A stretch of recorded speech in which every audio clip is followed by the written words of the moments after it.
but fits in as a passing chord. It's very, very difficult to come up with something that's completely different to anything that's ever been played. And that's interesting. I do agree with that. Yeah, but I think what's so great about that is as someone for example, like myself, I know for a fact I have not heard everything.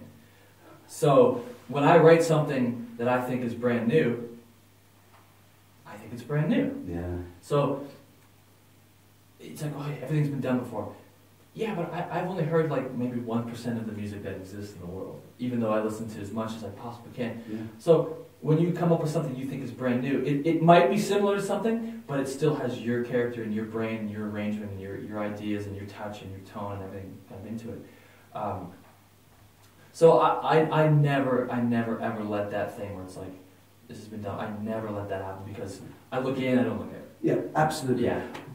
It's all I was saying is that it is a restricted thing, but it's then what you do with it, and that's where you say that's where it comes from within. Yeah, and I think absolutely. the writing process seems kind of ethereal to me. You know, it comes through, and I can't explain. I can't explain it. I hear something, and I'm like, that's beautiful, and then a melody, because I write obviously lyric vocal songs, because I can't do what I do. If I could express myself like that on the guitar, I would almost undoubtedly do instrumental guitar music. I would love. I have to say, I'm feeling a little bit intimidated playing in front of you. We were going to do a lesson, but I think actually that's I think I'm sweating enough already.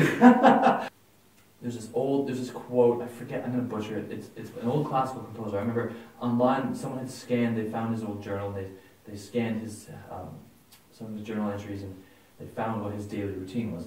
And basically a lot of these old composers were you know, in that era when they were tasked as a musician, you're just writing music, blah blah blah blah. Yeah. And his thing was like every day he would have a date or a dinner date with his muse, and sometimes she would stand him up.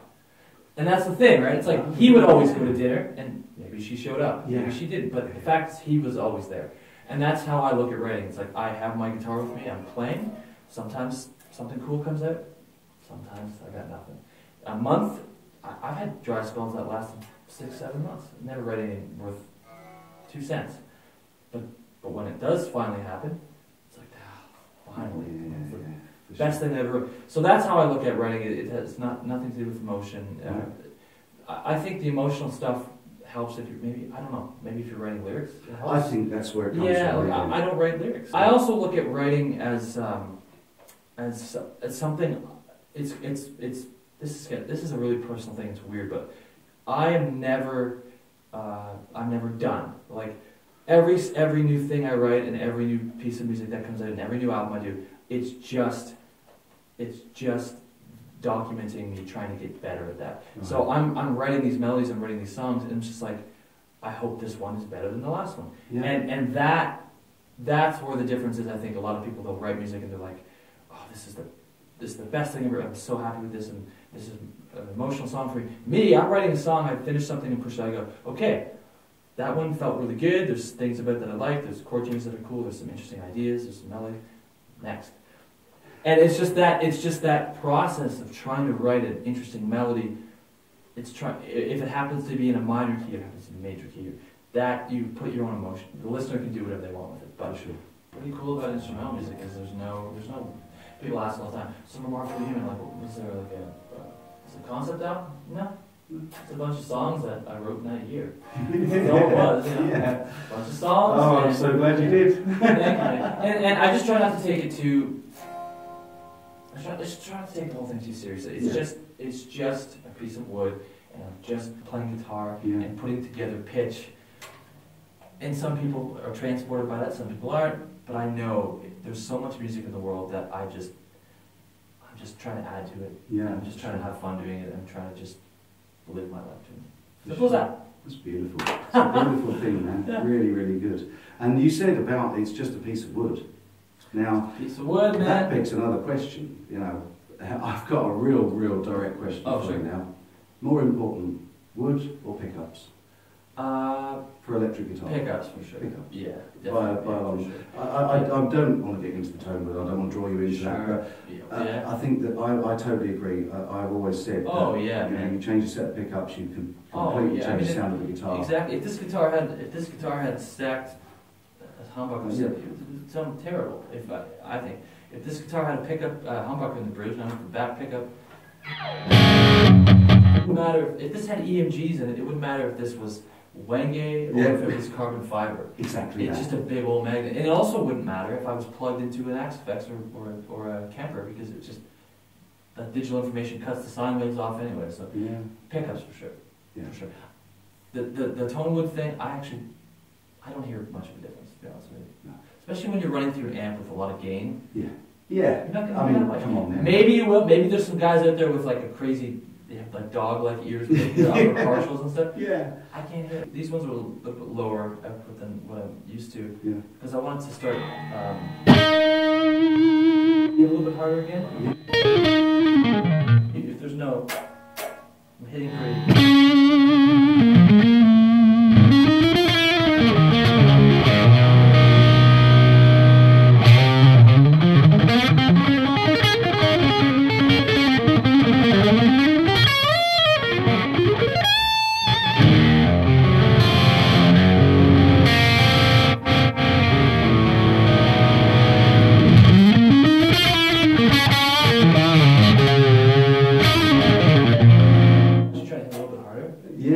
So there's more headroom with these, like the lower output, you can hit harder, more dynamic range.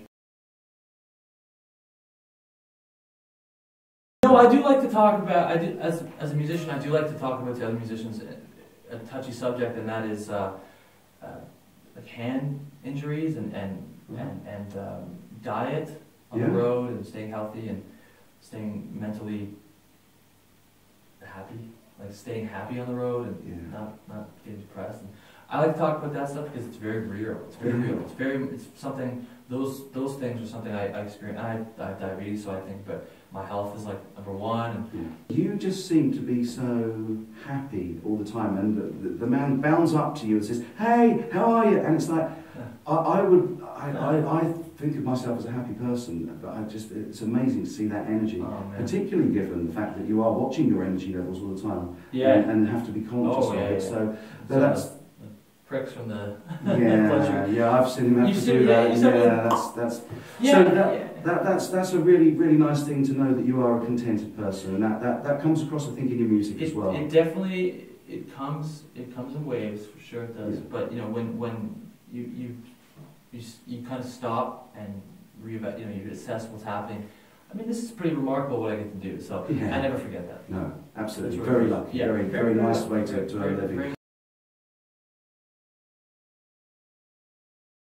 Well, I value difficulty different than technical. Yeah. I always improvise all the guitar solos live, so sometimes I'll play, I can do something where it's like, wow, that was really cool, I can't believe I pulled that off, or whatever.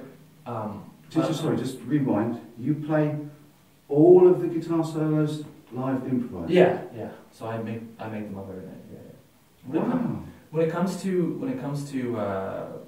the stuff live, I think if you ever do see me play a show with simple melodies, like for example, that remarkably human melody is just.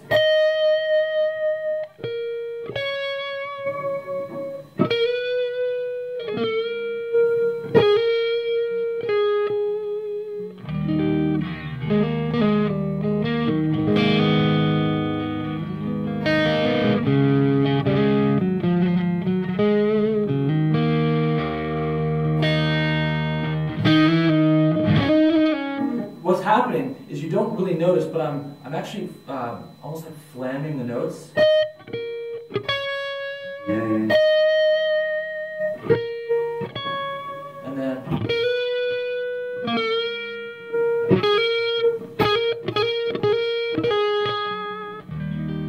which is for me very much like trying to drag the beat, trying to hold the beat back.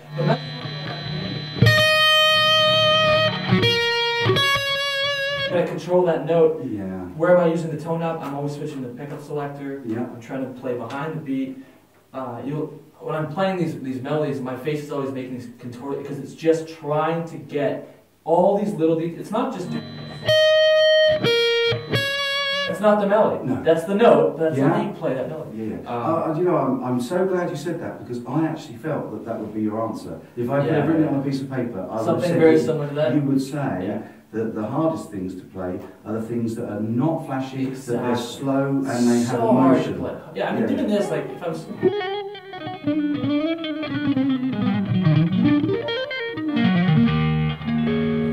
And I also think your most beautiful work is some of your slower melodic lines, and I think that's I think that shows. Cool. That's awesome, awesome. Yeah, really, man. Really, so if you're gonna take anything from that, it's just again that comes down to playing live because that's where that stuff. You try to be more vocal and you try to be more emotive, versus sweeping or tapping or just trying. And that's fun too. But at a point, you know, I'm 31. I'm like. That's not exciting anymore. Like I want to make some music. Yeah, for sure. One man, one channel, one desire for truth about quality guitars. China Guitar Skeptic.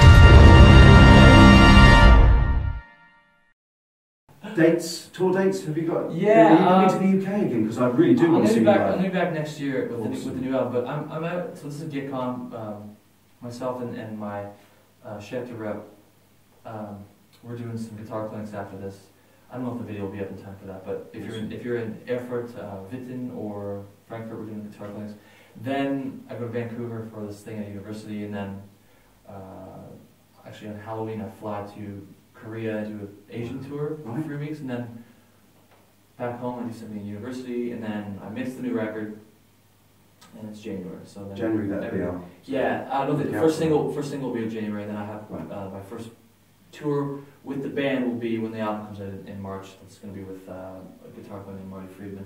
And we'll be in the UK with the whole sweep, and then Europe. So I'm going to check you out. Yeah, I'll send you a message and let you know. We'll do an interview backstage or something. Let's do that. You heard it here. We'll do that. That'd be great. That'd be absolutely. That'd be cool. Rundown. Yeah, that'd be cool. And but I could talk to you for hours. Like we talked about 9 miking technique on 3 different amps for his album. Yeah. Maybe we'll mention that on that video because I'm conscious of monopolising your time and the room. So yeah, absolutely. So. Folks, Nick Johnston, thank you so much, my friend. It's been an absolute pleasure. Thank you. And I hope you've liked this. If you've enjoyed it, please give it a like. If you haven't enjoyed it, you've got no taste, but give it a thumbs up. Oh my God! Perfect. If you love the channel, subscribe, click that bell icon to get tons more content. And until I'm back with another video, my friends, you take good care.